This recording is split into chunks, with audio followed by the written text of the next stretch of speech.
Tumeanza maandalizi yetu vizuri na kikosi kiko katika hali nzuri kuelekea katika mchezo wa Jumapili, na imani kwamba mchezo utakwenda kuwa mchezo mzuri, na sisi tunajiandaa vizuri kwa ajili ya mchezo huo kuweza kupata ushindi katika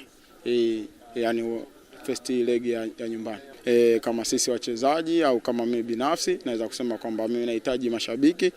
na wanachama wote wa Simba waliokuwa Dar es Salaam, waliokuwa hapa visiwani Zanzibar waweze kujitokeza kwa wingi kuweza kutupa support katika mchezo huo ili sisi tuweze kufanya vizuri katika raundi ya kwanza. Na ndio maana umeona tumekuja kufanya maandalizi mapema na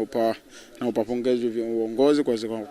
kuona lengo hilo na kuweza kuliweka kipaumbele katika kuja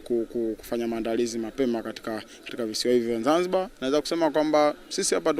tupo nyumbani, kwa hiyo naweza kusema kwamba kile kilichokuwa chochote tunachokifanya katika Mkapa tutakifanya hapa. Mashabiki wote na wanachama wote wa Simba Sports Club na waomba waweze kujitokeza kwa wingi katika siku hiyo, waweze kuja kutupa support kwa sababu na imani nguvu yao na nguvu yetu sisi kwa pamoja tutaweza kwenda kubuka ushindi na tutaweza kufanya vizuri katika mchezo wa Jumapili.